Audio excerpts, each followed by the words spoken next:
Je suis de ces personnes qui croient à la force du travail, au pouvoir de l'intelligence et de la discipline. C'est la raison pour laquelle, durant mon parcours académique, j'ai toujours été un élève et un étudiant studieux jusqu'à la fin de mes études médicales en novembre 2014. Après mes études médicales, je me suis lancé dans ma carrière professionnelle. J'ai travaillé dans plusieurs structures hospitalières, publiques, privées et confessionnelles, avant de me lancer dans l'univers tumultueux de l'entrepreneuriat. 10 ans après, lorsque j'essaye de regarder mon parcours, lorsque j'essaye de regarder mes échecs, lorsque j'essaye de regarder mes réalisations, je me rends compte d'une réalité froide. Le travail seul ne suffisait pas.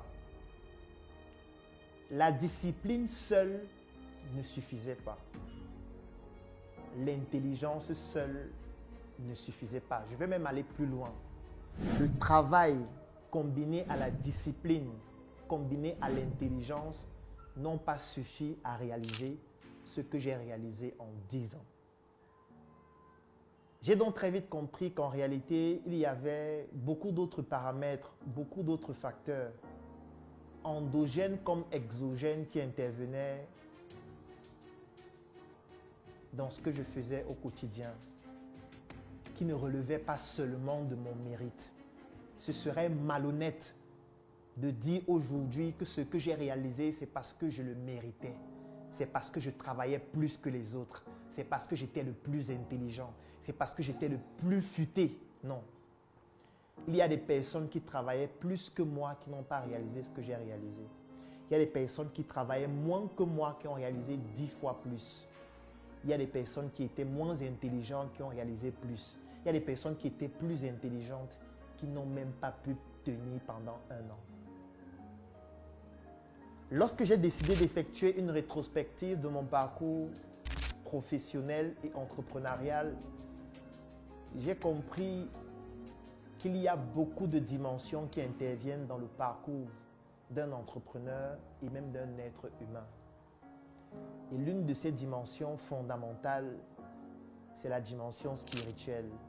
Malheureusement, parfois confondue à la dimension religieuse qui n'est qu'une toute petite entité de la grande chambre que représente la spiritualité.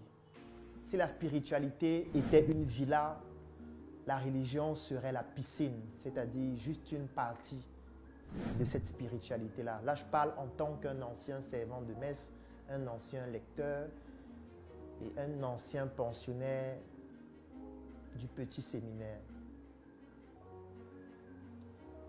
Et c'est parce que j'ai compris que beaucoup de personnes se trompent en pensant qu'il suffit de mettre 95% de ses efforts sur le travail, sur la discipline, sur l'intelligence, sur la lecture, sur tout ce qui est valeur importante, bien évidemment.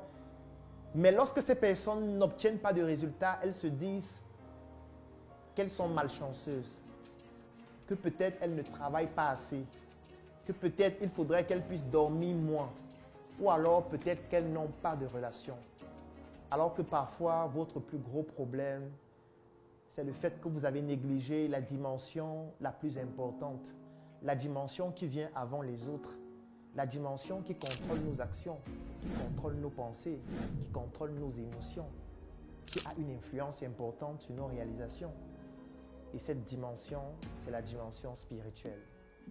Et parce que je sais que parfois c'est un sujet tabou, parce que parfois beaucoup de personnes confondent des concepts, confondent des notions, que j'ai donc décidé de publier cet ouvrage qui s'intitule « La spiritualité dans le monde des affaires, guide pratique pour les entrepreneurs africains ».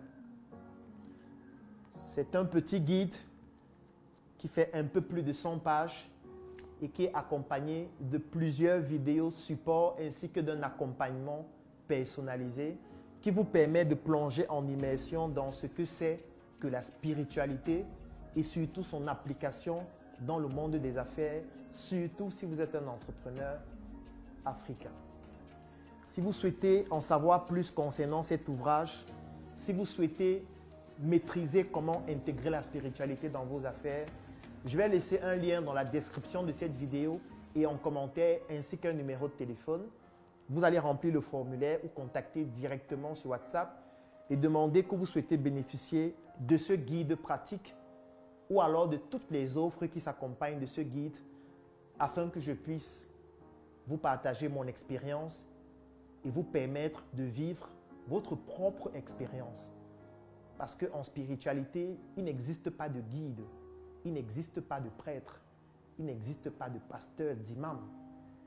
Il existe tout simplement des personnes qui vous partagent leur expérience comme je le fais dans ce guide afin que vous puissiez vivre votre propre expérience. Parce que comme le disait Kalala Omutunde, la religion c'est comme ce bus dans lequel vous êtes un passager et le conducteur vous amène où il veut et à chaque fois vous avez peur de descendre du bus parce que vous avez peur de tomber en enfer. Tandis que la spiritualité, c'est le fait d'aller à l'auto-école.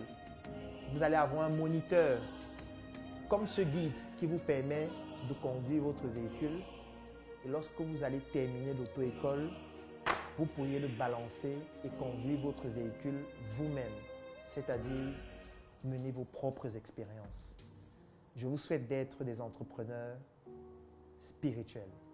Cliquez sur le lien, remplissez le formulaire pour pouvoir bénéficier de ce guide qui vous permettra de devenir votre propre guide.